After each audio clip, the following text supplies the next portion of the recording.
चलिए हम लोग परसेंटेज क्लास को क्या करते हैं, शुरू करते हैं।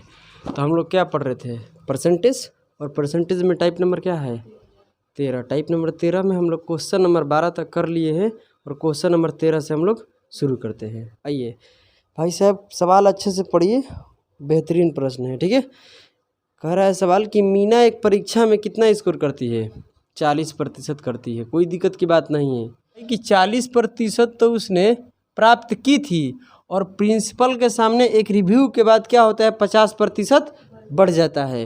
तो यहाँ से देखो 40 का 50% का निकालेंगे, 40 का 50% कितना होता है 1/2, कटाएंगे तो कितना होगा 20%, यानी 20% बढ़ गया। यानी अब ये 40 स्कोर नहीं ला रही है, अब कितना ला रही है बताओ, बोलो 60%। और 60% ये क्या करती है, स्कोर बनाती है अपने परीक्षा में।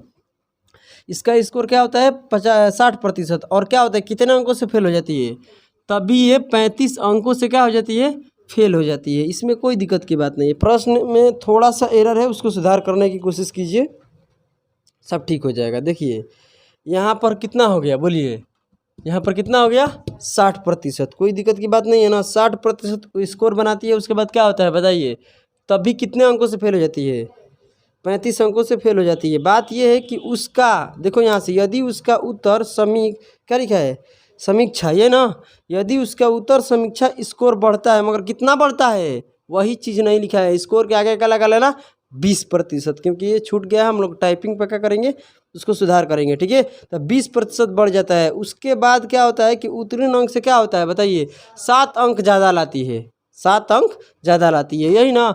यानी भाई साहब देखिए 60% तो उसने क्या किया, स्कोर बनाया, यानी तो ये 60% तो स्कोर लाई है, हाँ या ना बोलो। मामला ये है कि 60% के बाद क्या हो गया है बताइए, 20% और बढ़ जाता है।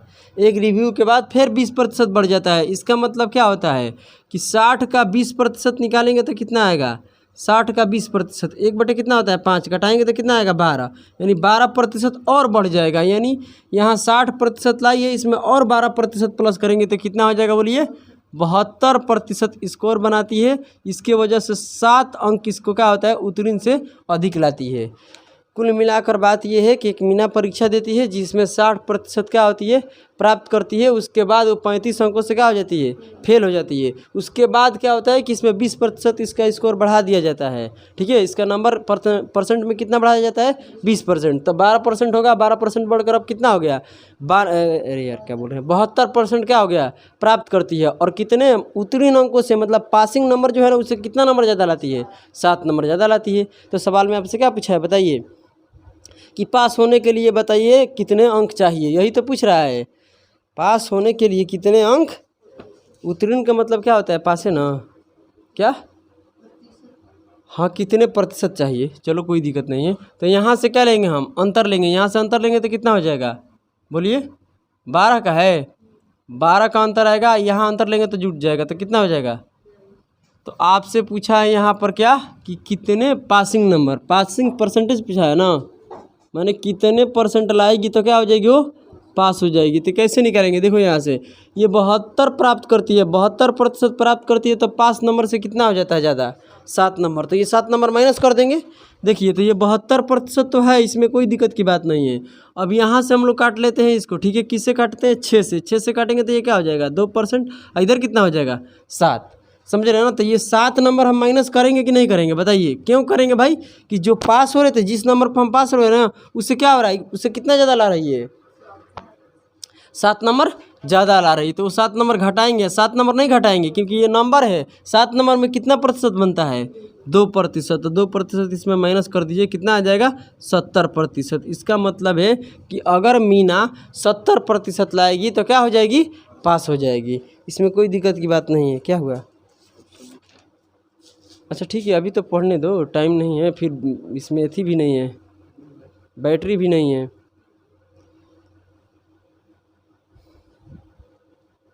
जल्दी लाओ जल्दी लाओ। क्वेश्चन नंबर 14 पढ़िए क्या बोल रहा है। ठीक है, चलिए। एक छात्रा जर्मन की तुलना में फ्रेंच में कितना अधिक अंक लाता है, 66 अंक अधिक लाता है, मिलता है उसे। ठीक है, उससे क्या लिखा यार, उसके जर्मन अंक उसके फ्रेंच और जर्मन अंकों का योग का कितना है बताइए।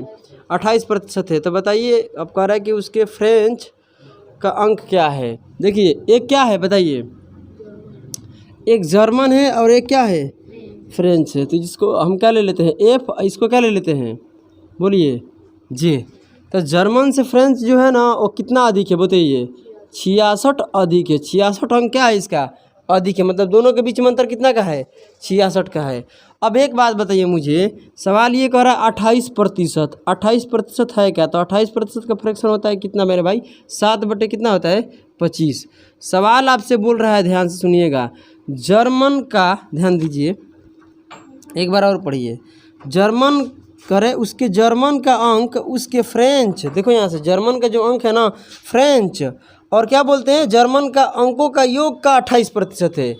का किस में लगा है, जर्मन और फ्रेंच का योग में, यानी यहाँ में क्या है कि ये इसमें जर्मन भी है और क्या है, फ्रेंच भी है, हाँ ना बोलो, फ्रेंच और जर्मन दोनों है।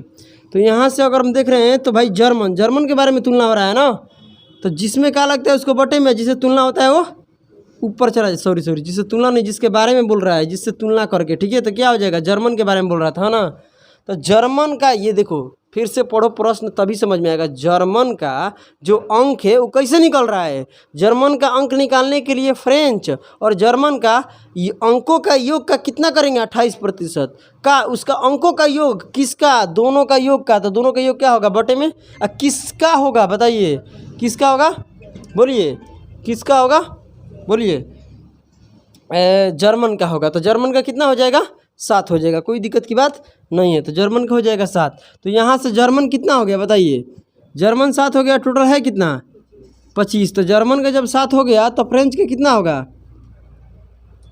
फ्रेंच के कितना होगा, 18 होगा। इसमें कोई दिक्कत की बात नहीं है। इन दोनों के बीच में कितना का अंतर है, 11 यूनिट का अंतर है। 11 यूनिट का मान दिया है कितना, 66। तो 1 यूनिट का मान कितना हो जाएगा बताइए, 6 हो जाएगा। आपसे किसका पूछा है, इसी का पूछा है ना, तो इसमें क्या कर दीजिए, 6 गुना कर दीजिए, आ जाएगा, ये हो जाएगा 8 और ये हो जाएगा 4, ये 10, 108 हो जाएगा।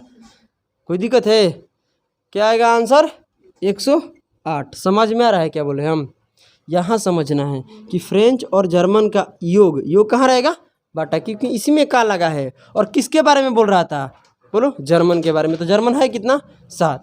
समझ में ना, देखो ये 25 है तीनों का योग, इसका 25 का 28% निकालेंगे तो कितना आएगा, 7, और ये 7 होगा किसका, जर्मन का। कोई दिक्कत नहीं है ना।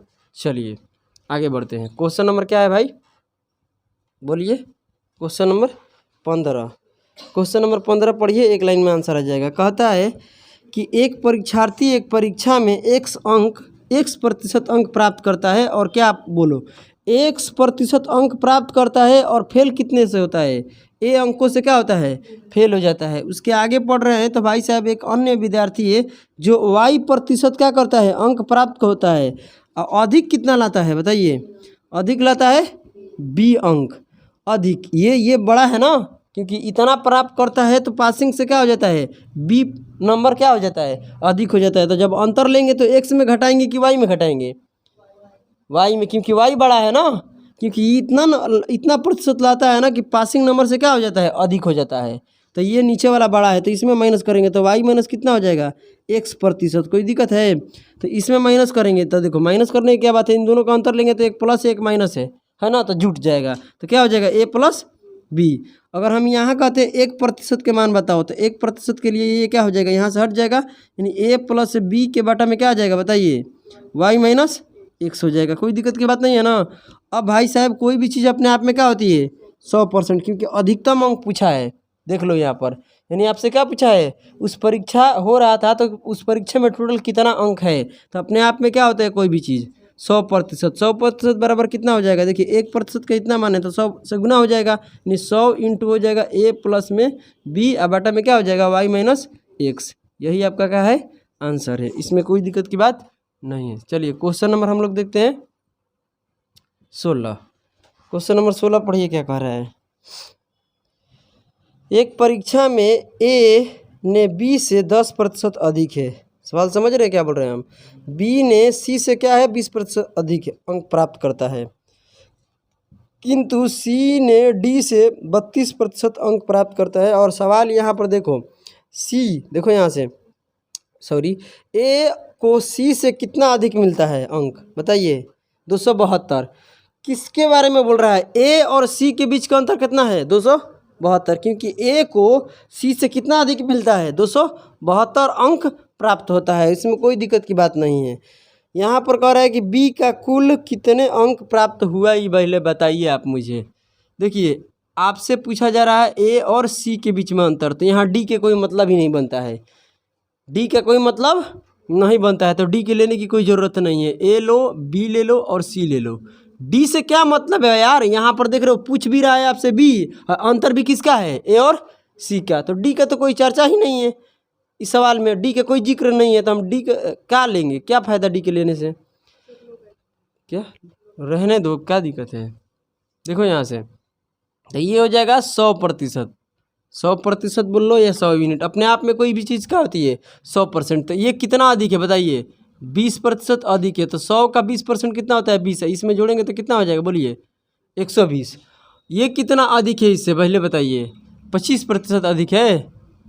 बोल दो मेरे भाई, 10% है ना, तो 10% अधिक है। तो 120 का 10% कितना होता है? 12। अब 12 इसमें जोड़ देंगे तो कितना हो जाएगा? 132। कोई दिक्कत की बात है? और दोनों का अंतर लेंगे तो कितना आएगा बोलिए? 32 यूनिट आएगा। 32 यूनिट का मान है कितना बताइए? 32 यूनिट का मान 272 है। 272 में जब हम यहाँ भाग देंगे तो पता है क्या आएगा? 1 यूनिट का मान आएगा 8.5। 1 यूनिट का मान आएगा 8.5। सवाल में पूछा है बी का, तो बी के लिए क्या करना पड़ेगा? 1 यूनिट का मान इतना है, तो 120 यूनिट का मान कितना हो जाएगा? 120 गुना में 8.5। बताइए कोई दिक्कत है? अगर यहाँ से ये कट जाएगा, डेसिमल से जीरो क्या हो जाएगा? 12 से गुना करो। गुना करने आता है कि नहीं करने आता है? 60 के जीरो हो जाएगा, हासिल कितना लगेगा? 6। और ये 96 और क्या बोलते हैं 6 कितना होता है? 102। कोई दिक्कत की बात है? 1020 आएगा।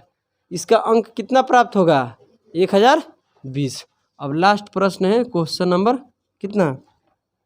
17। एक परीक्षा में ए को बी की अपेक्षा में 25% अधिक अंक मिलते हैं, यही ना?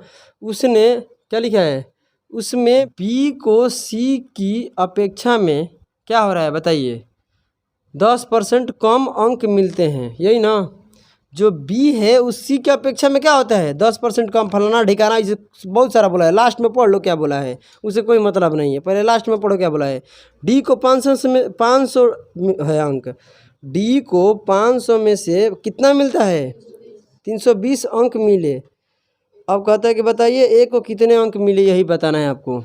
देखिए यहाँ ए है, बी है, सी है और डी है। फालतू को दिमाग खराब करने की कोई फ़ायदा नहीं है। देखिए 500 में से डी को कितना मिल गया? 320। यहाँ से आपको सवाल क्या हो जाएगा? बन जाएगा। अब डी से सी, जो डी है ना, डी से सी कितना अधिक है ये देखना है।